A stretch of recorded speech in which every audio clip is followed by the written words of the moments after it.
আলু চাষের ক্ষতিপূরণে বৈষম্যের অভিযোগ তুলে সহকৃষি অধিকর্তার অফিসে বিক্ষোভ দেখালেন ক্ষতিগ্রস্ত আলু চাষিরা। তাদের সঙ্গে সামিল হলেন সমবায় সমিতির কর্মীরাও। ঘটনাটি কামারপুকুরে অবস্থিত গোঘাট ২ নম্বর ব্লক সহ কৃষি অধিকর্তা দপ্তরে।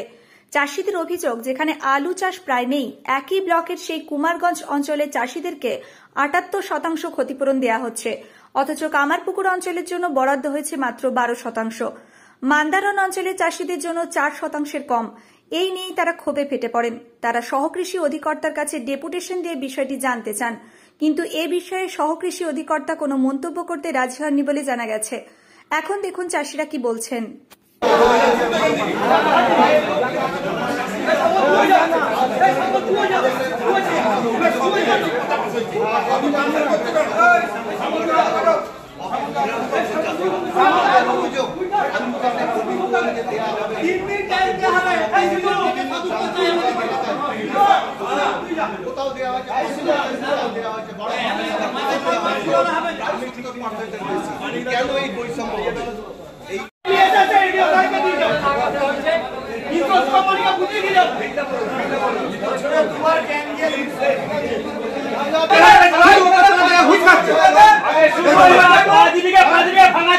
শীতে কেঁপে কেঁপে যে আলু দল করছি রোল ভেঙে ভেঙে বলতে চাইছি এই বৈষম্য কিসে?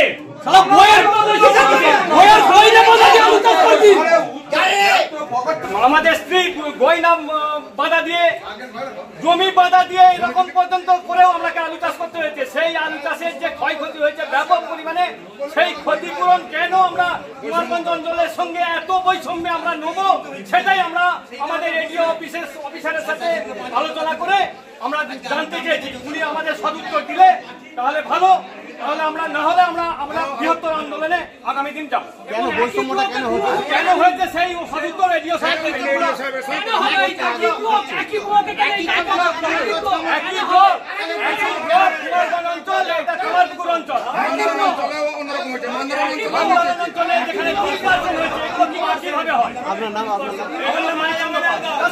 চাষিদিকে তো সবাই মারছে, একই ব্লকে দুরকম বৈষম্য হয় কি করে? আমার ঘরে আমার ভাই সোনার ভাত খাবে আর আমি ভিক্ষা করে খাবো, এটা হয় কি করে? যা হবে দুজনে সমান সমান খাবে তো, বাপের একই ছেলে তো। তাহলে একই ব্লকে ৭৪%, যেখানে 2% কুমারগঞ্জে 2% আলু চাষ হয় আর এখানে 100% আলু চাষ হয়েছে, তাহলে এত বৈষম্য কেন? এই বৈষম্যের ভিতরে কি অবস্থা আছে সেটা এডিও সাহেবকে উত্তর দিতে হবে। সেই উত্তরে আমরা এসছি, নাহলে থাকবো আমরা এখানে অনশন করবো। হ্যাঁ, ঘেরাও করেছি।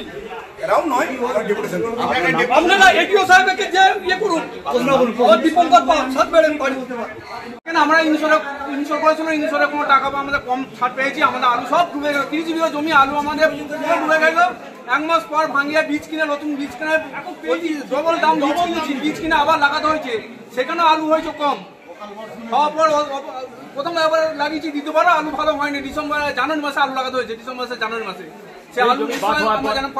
সরকার তো বলছে বীমা দিচ্ছে চাষিদের, সব সমানভাবে দেওয়া হয়নি। সামন্তিক বৈষম্যটা কেন? যে বৈষম্য হয়েছে সেটা এডিও সাহেব জানেন। এডিও কি করে জানে? কুমারগঞ্জ পাশে অঞ্চল কুমারগঞ্জ, সেখানে 5% আলু চাষ হয়নি। সেখানে প্রথমবার যখন বৃষ্টি হয়েছিল তখন এক বিঘা জমি লাগানো হয়নি সেখানে। তা সত্ত্বেও পুরো জমিগুলো হচ্ছে কুমারগঞ্জ অঞ্চল হচ্ছে বড় চাষের জমি, সেখানে 5% আলু চাষ হয়নি পুরো অঞ্চলটা। সেখানে হচ্ছে 78.5 মনে যত সম্ভব সেখানে ছাড় হয়েছে। অথচ কামারপুকুর অঞ্চল হচ্ছে 12%, 5%, মান্দারণ অঞ্চল হচ্ছে 3%। কি জানে তাহলে আমার পুরো আলুটা নষ্ট হলো 30 বিঘা। আমাদের যে গ্রামটা, যে অঞ্চলগুলো সবটা পুরোটাই আলু লাগাতে হয়েছে। তার প্রমাণ আছে, আলু আমাদের ডবল করে কিনতে হচ্ছে। আমরা চাইছি সমানভাবে যেমন আমাদের ক্ষতি হচ্ছে সেরকম আমাদের ইনশোর দেখ।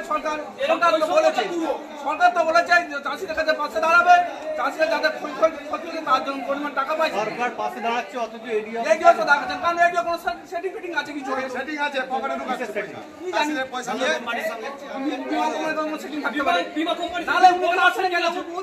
সামান্য কাজ আসছে না কেন? সঠিক যদি হয়, তার যদি কোনো দোষ না থাকে তাহলে সামনে তুমি বলবে। আপনারা কি করলেন? আমরা সরকার যা বলতেছি, ডেপুটেশন দিয়েছি, সারা মাস কথা বলতে চাইছে না, এগিয়ে যাচ্ছে না। আমার যদি না সারা মাস আপনার সে গাজীগুলো সেই সমিতিতে আমরা যখন যেদিন রাত্রে বৃষ্টি হয় তারপর দিন সকালবেলা আমরা ওই সময় আমরা সমস্ত জায়গায় রিপোর্ট করছি, এই অফিসে বিডিও অফিসে, কৃষি অধিকর্তা অফিসে সমস্ত জায়গায় আমরা রিপোর্ট করেছি। তারপর হচ্ছে দেখা গেল যখন আলু কম্পাকিং করতে এলো, ইন্স্যুরেন্স কোম্পানির লোক, আমাদের ইন্স্যুরেন্সের দায়িত্ব আছে বাজার ডাক্তার, সেই ইন্স্যুরেন্স কোম্পানির লোক, আমাদের সমবায় সমিতির কর্মচারী, কৃষকরা মার্কেটে 10/10 আলু কম্পাকিং করে দেখে যে আলু হয়েছে মাত্র 10 কেজি, কোথাও 11 কেজি। এত কম আলু, নিম্নমানের আলু হওয়া সত্ত্বেও স্যার সেখান থেকে ছবি তুলিয়ে যাওয়ার পরেও আমাদের বেলা ছাড়ে এত বৈষম্য কিসের? যদি বলে স্যাটেলাইটে আমাদের জমি সাদা ছিল, অন্য অঞ্চলের জমি ডুবা ছিল, সেই ছবি আমাদেরকে দেখাক, আমরা খাওয়া নিচু করে চলে যাব। যদি বলে কামারপুকুর অঞ্চলে ক্ষতি হয়নি, অন্য অঞ্চলে ক্ষতি হয়েছে, দেখাতে পারে, আমরা খাওয়া নিচু করে চলে যাব। কিন্তু আমার চাষিদের মেহনতের পয়সা, সবচেয়ে বড় কথা লোন দেওয়ার আগে তাদের বিমা কেটে নেওয়া হচ্ছে, নিয়ে তাদেরকে পয়সা ধরিয়ে দেওয়া হচ্ছে। কষ্টের পয়সা, তাদের গয়না বন্ধকের পয়সা, জমি বন্ধকের পয়সা সব চলে গেছে, বরবাদ হয়ে গেছে।